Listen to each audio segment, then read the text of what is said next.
tayo'y di na nagkita. Magandang araw po sa inyong lahat, mga giliw naming tagapakinig.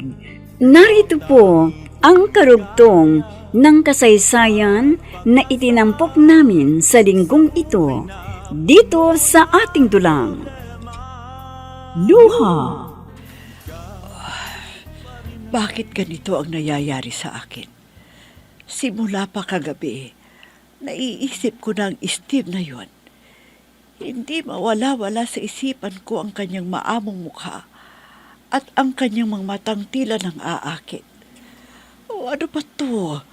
Ano ang nararamdaman kong ito para kay Steve? Ano?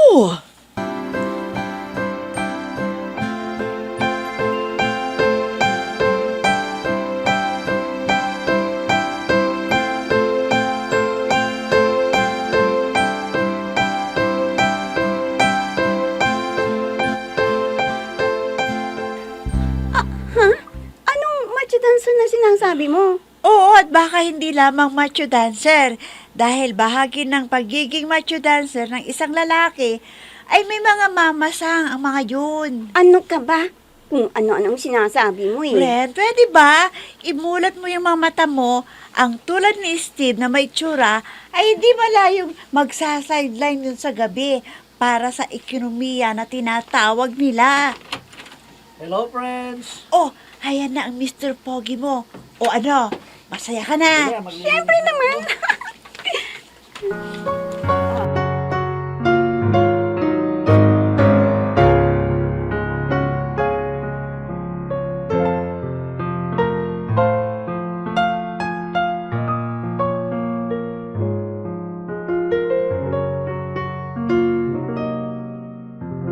O ngayon, wala ka ng problema ha.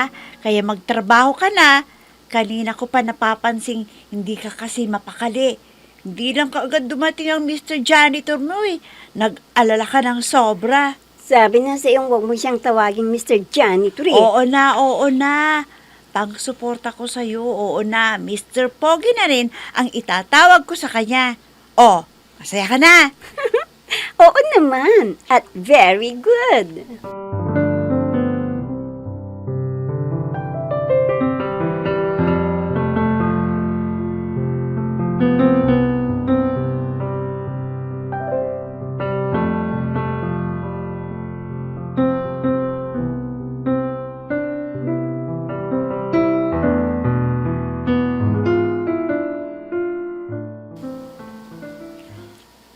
Uy!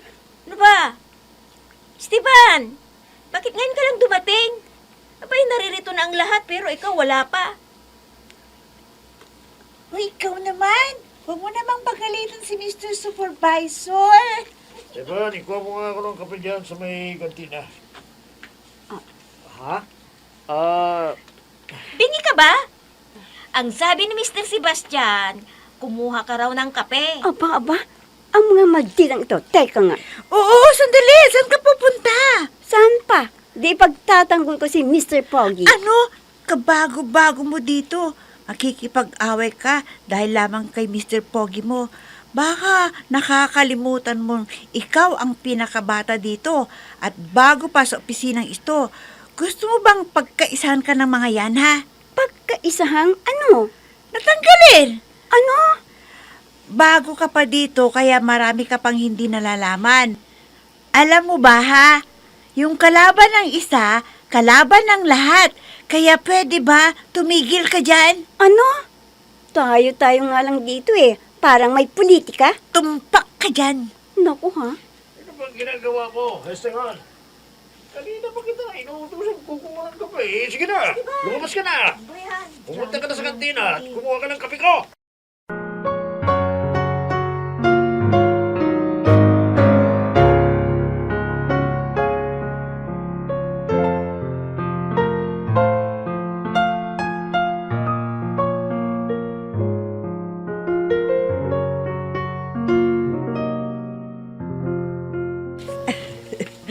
Hindi talaga mawala sa isipan ko ang maamong pagmumukha ng batang yun.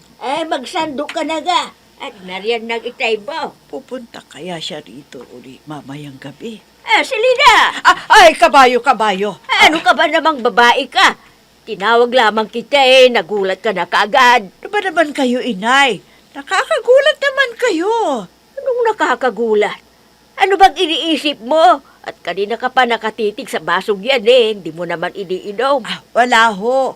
Iinom sana ako Tinawag niyo ako. Ano bang sasabihin niyo, ha? Ang sabi ko, magsandok ka na at naririyan ng itay mo. Ha? Oo, sandali.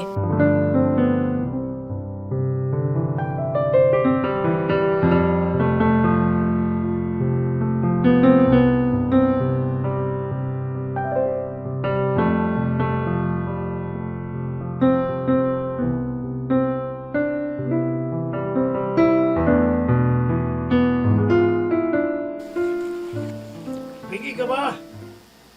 O nagbibigay-bigihan ka lang? Para hindi ka sumunod sa utos ko, ha? Sobrang talagang mamang yan. Teka nga. Huwag ka sabi makialam dito ka lang. Ikuha mo na ako ng kape. Dahil kaping-kape na ako. Sige na, lumabas ka na. Ikuha mo ng kape. Ay, naku. Ay, mamaya mo na yan tapusin.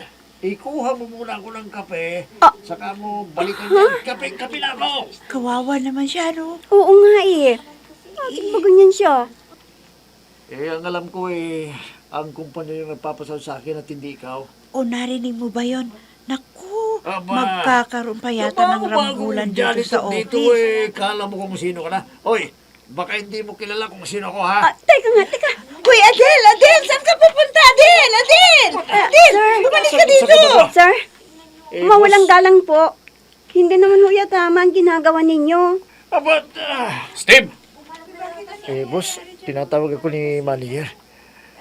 Kala mo kung sinong mayabang ka. Duwag ka rin pala.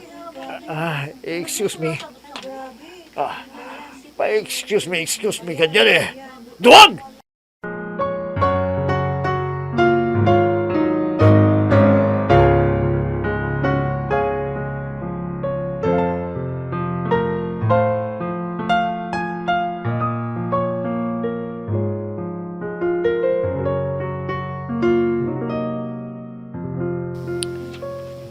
O na pare, gusto mong sisantin ko na ang mukong na yon? Wag pare. Ngayon pa na-inspirado ako. Anong inspirado ka? Hindi mo nakita dyan sa screen. Biglang lumapit si Adele at tinangkang sawayin ang mungkong na yun. Pero pare, matitiis mo na hinahamak at nilalait-lait ka ng empleyado mo lang? Relax ka lang pare. Diskarte ko to Naku, ewan ko sa'yo. Pag nakarating ito sa papa mo, ako ang malalagot. Kung ipaparating mo, malalagot ako. Kaya kung ako sa'yo pare, manahimik ka na lang muna. Ha? Dahil inspirado pa ako ngayon. Kahit manatili akong janitor, titiisin ko. Maging nobyo ko lang si Adele.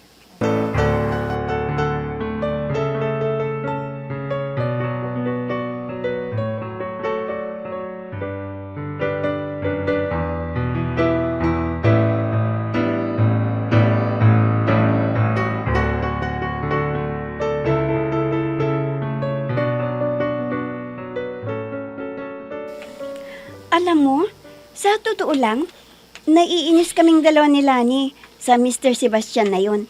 Ang yabang? Huwag mo nang pansinin yun. Nagpapasalamat nga ako Dahil sa gusto mong tumulong kanina, pinagtanggol mo ako. Appreciate ko yun. Pinipigilan nga ako ni Lani. Kaya lang, hindi ko matiis ang ginagawang pang-api sa'yo ng lalaking yun. Oh, narito na pala tayo sa paradahan ng tricycle. Pauwi sa amin. Salamat sa paghatid, ha? Ako ang dapat na magpasalamat sa'yo. Dahil pumayag kang ihatid kita. Kung pwede, hanggang sa bahay niyo na lang. Oh, sige. Kung gusto mo, para makilala mo ang mami at ang lola at lola ko. Kilala ko na yung mami mo Ha? Paano ko nagkilala ng mami ko? Pumunta ako sa bahay ninyo. Di ba? Ha? Pumunta ka na sa bahay? Oo. Di ba sinabi ng mami mo yan? Teka, baka nakalimutan lang ng mami mo na pumunta ko doon. Ano sinabi Siguro sa'yo? nga, nakalimutan. O, paano? Talagang ihahatid mo ko hanggang sa amin? O sige, tara na.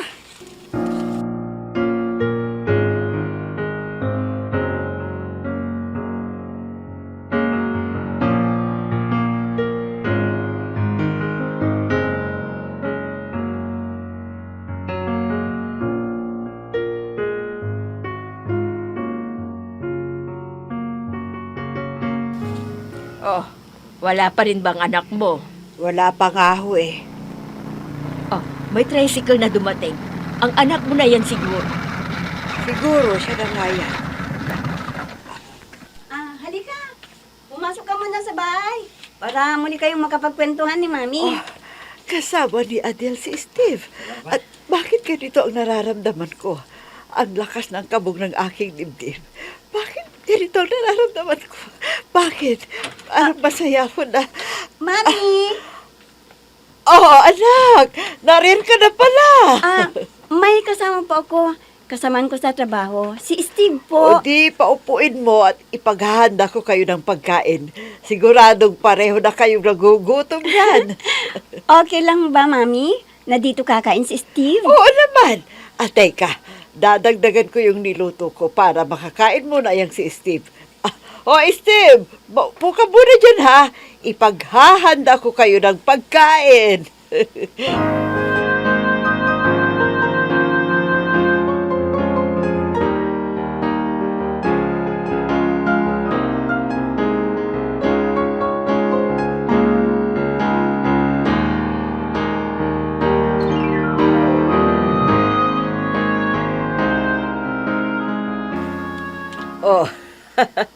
Oh, pansit gisado tong in-order ko. Mabigat to sa tiyan. Sige na. Kumain na kayo at babalik ako sa kusina para sandukin yung iba. Steve, huwag kang mahiya. Kumain ka lang ng kumain. Marami yan. Okay na ho ito, tita. Ay, naku, kulang pa yan. May niluto pa ako para marami kayong makakain na dalawa. Anak! Lagyan mo ng pagkain ng plato ni Steve. Batang ito, oo. Salamat po, Hihiya tita. pa. Ang mabuti pa, ako na lang ang maglalagay ng pagkain sa plato Ay, ni Steve, ha? salamat po, tita. Ayan, walang... Masarap pa rin yung magluto. Kayang-kaya kong magluto. Gusto ko mabusog ka at mamaya, magkwentuhan tayo, ha, Steve? Nag-iisa ka lang.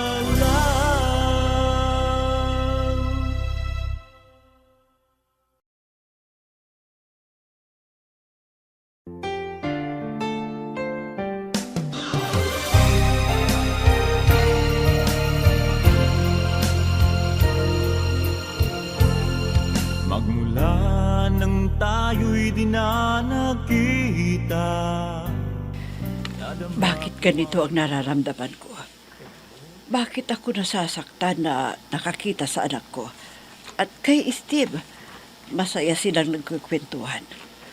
Umiibig ba ako sa manliligaw ng anak ko? Hindi ko dapat maramdaman ito. Pero paano ko ipagkakaila sa sarili ko? Gusto ko rin si Steve. Pero ano gagawin ko? Ano?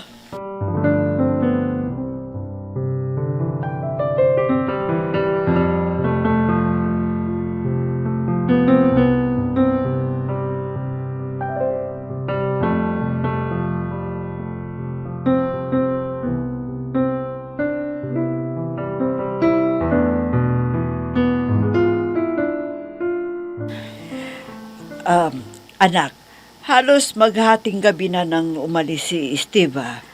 Oo nga ho eh. Hindi raw niya naramdaman ang paglipas ng oras. Siya nga pala, ibigay mo ka sa akin ang cellphone number niya. Ho? Bakit ho? Siyempre, nandiligaw siya sa'yo. Malamang lagi kanyang ihati dito sa bahay. Paano kung hindi ka nakauwi dito sa bahay kaagad? Hindi ba't siya ang una kong kokontakin? Ganun ho ba? Sige po. Akin na ang cellphone ninyo at isusulat ko ang cellphone number ni Steve. Ayan. Ah, nakasave na po dyan ang cellphone number ni Steve, Mami. Okay. Mabuti nang may contact number ako kay Steve. Para ano't ano pa man, may makokontak ako kaagad. Lalo na't lagi kang gumagala.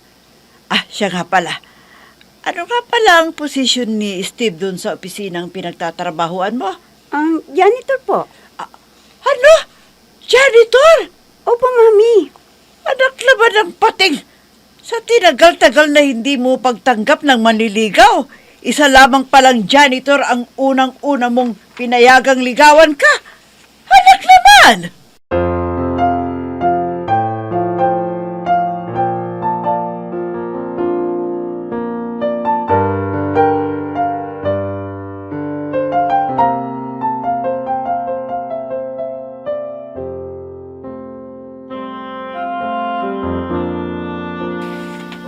Hindi ko ba yata napapansin si Mr. Sebastian na pare? Oh, hindi ba dapat na mawala ang lalaking yun dito? Pagkatapos ng ginawa sa'yo?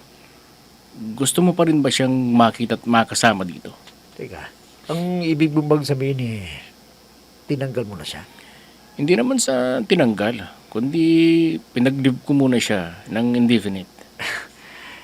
Papasukin mo siya pare. Kawawa naman yung pamilya Pare, hayan ka na naman eh.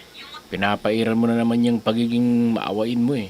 Kaya ka madalas naiisahan dahil sa ugali mong yan. Kaya mo na pare, mas mabuti na yung naiisan ka kaysa nalalamang ka. Makukungsin siya pa ako niyan Dahil sa kawalan niya ng trabaho maghihirap yung 10 pamilya. Oh, sige na pare, tawagan mo siya. At sabihin mo siya na pumasok ulit sa sundaling ka. Nako, yung puso mo pare, patigasin mo naman paminsan-minsan. Basta wag mong mabanggit-banggit sa kanya na ako yung anak ng may-ari ng kumpanya kita. At wag mo ring babanggitin sa mga magulang ko ang nangyayaring ito. Lalong-lalo na kay Papa.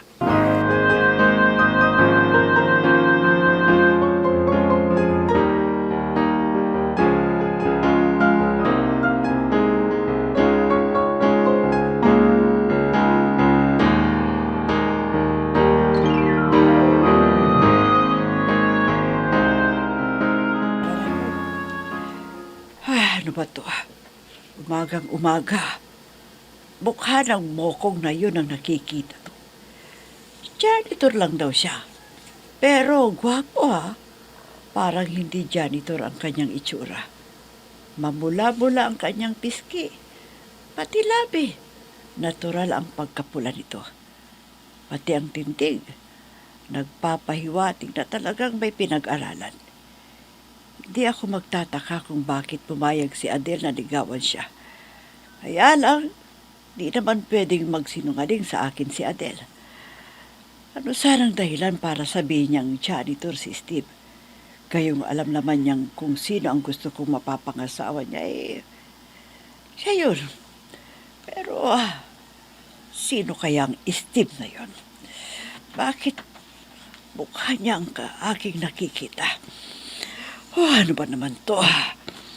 Anak, ikaw na nga muna ang maglaba ng mga damit namin ng itay mo at sumasakit pa rin ang balakang ko Sige po, Inay. Ilagay niyo lamang sa washing machine at ako na ang bahalang magpaikot mamaya. Bakit kasi mamaya pa Wala na kaming isusuot ng itay mo. Wala ka namang ginagawa Nakatunganga ka lang naman dyan. Para kang may problemang malaki Lagi ka na lang natutulala dyan. May problema ka ba? Kung meron, sabihin mo. Ano ba? Yung apo niyo kasi, Inay. Oh, bakit si Adele? Alam niyo ba, Inay? Yung manliligaw niya, isa palang janitor. Ano? Nag-iisa ka lang.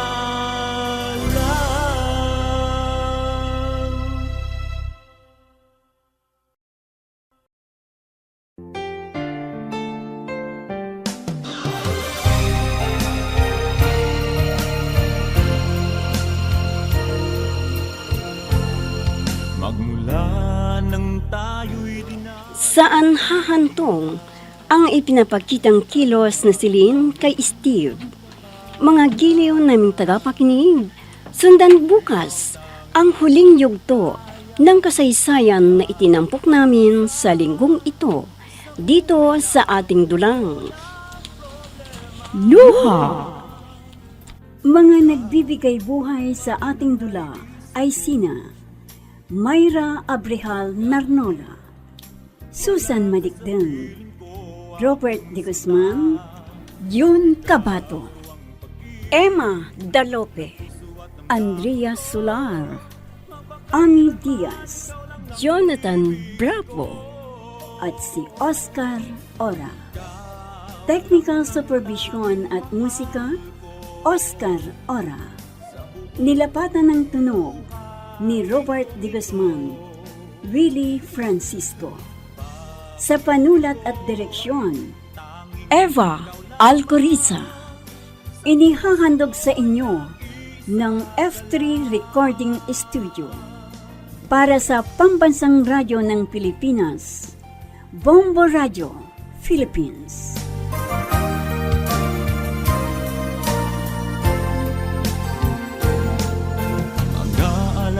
alaala nating di malilimutan, kay sarap ng ating suyuan. Lagi kong natatandaan, maligayang araw nating nagdaan.